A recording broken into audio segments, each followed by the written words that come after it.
Good evening my YouTube family. જય શ્રી કૃષ્ણ. કેમ છો બધા? આજે આપણે ઝટપટ બની જાય એવા આપણે પુલાવ બનાવશું.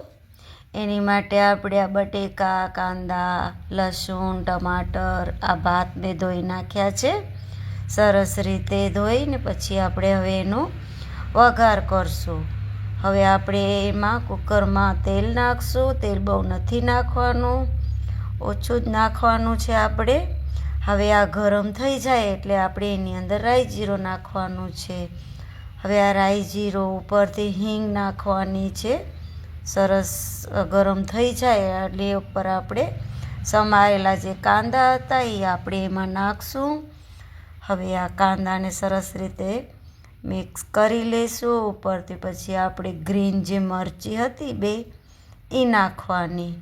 તમારે બહુ તીખા જોતા હોય તો તમે વધારે નાખી શકો છો. હવે એમાં આપણે ઉપર લસણ નાખશું. આ લસણ, કાંદા, પછી આ મરચી બધાને આપણે મિક્સ કરી લેવાનું છે સરસ રીતે. પછી એમાં આપણે ટમાટર નાખવાના છે. હવે તમે લોકો મારી ચેનલને લાઈક, સબસ્ક્રાઈબ કરજો. ક્યાંથી જોવો છો મને કમેન્ટમાં કહેજો. અને કાલે મારા ઢોસા કેવા બન્યા હતા એ મને કહેતા નથી, કહેજો કમેન્ટમાં. હવે અમે બટેકા નાખ્યા છે. સરસ બધાને મિક્સ કરી લેવાનું છે. હવે તમે લોકો કેવી રીતે બનાવો છો એ મને કહેજો કમેન્ટમાં. કમેન્ટમાં જય માતાજી લખી નાખજો. હવે એમાં આપણે બધા મસાલા કરી નાખશું. હળદર છે, સૂકો મરચો છે, ધાણા પાવડર છે, એ બધા આપણે મસાલા કરી નાખવાનું એમાં. હવે બધા મિક્સ કરી નાખશું આપણે. પછી આપણે જે ઓલા ચોખા ધોઈને રાખ્યા હતા એને મિક્સ કરશું. સરસ રીતે મિક્સ કરી લેવાના છે. આજે અમને છોકરાઓને બહુ મન થયું હતું પુલાવ ખાવાના, તો મેં આજે આ બનાવ્યા છે. ઝટપટ બની જાય, 5 મિનિટમાં રેડી થઈ જશે.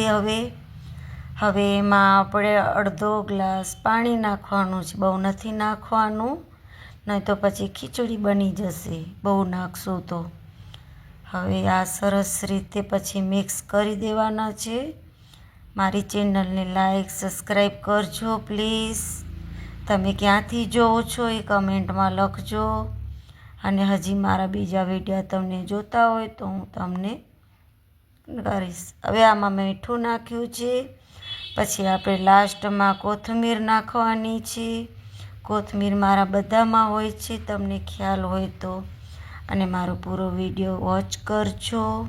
પછી હવે આમાં આપણે 3 સીટી લગાડવાની છે, વધારે નથી કરવાની. હવે અમારા પુલાવ તૈયાર થઈ ગયા. દહીં સાથે આપણે છોકરાઓને આપી દઈશું. Like, subscribe please my channel.